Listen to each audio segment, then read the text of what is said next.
આ બેરલ બજારમાં આપણને મળે છે.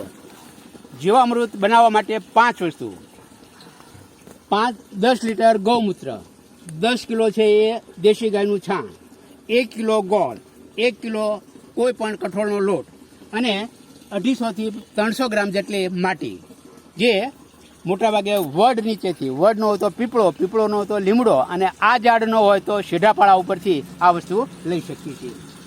બનાવવા માટેની સૌથી પહેલી રીત છે એ આ બેરલની અંદર છે એ પાણી નાખવાનું.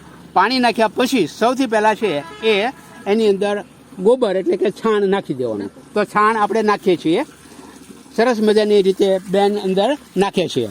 તો આ રીતે છાણ અંદર નાખ્યા પછી તરત હવે કાઢી લો. ત્યાર પછી એની અંદર છે આ બસ ના ના ગૌમૂત્રમાં ઓગાળે. હવે 2 વસ્તુ છે અલગ અલગ 2માં આપણે બરાબર ઓગાળવાની છે. એકની અંદર આપણે ગોળ ઓગાળશું,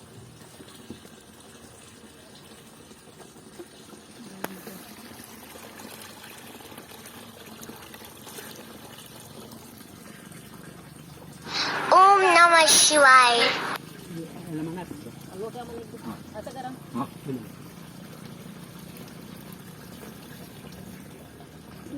લક્ષ્મી લાકડું બુડ્યું આપો હલાવો. અરે હાથે હલાવો સારામાં સારું, બહુ સારું બેન. હાથે હલાવો, હારો હારો હારો હારો. એ પછી એની વાત. ના ના ના ના ના, સરસ સરસ. હવે બંનેની અંદર ઓગાળી નાખવાનું. ઓગળી જાય એટલે આની અંદર નાખી દેવાનું. પછી આખું પાણીનું ભરાઈ જાય એટલે આ જીવામૃત તૈયાર થઈ જાય. એના ઉપર છે એ દેશી જે કંતાન આપણે કોથળો કહીએ છીએ એ ઢાંકી દેવાનો.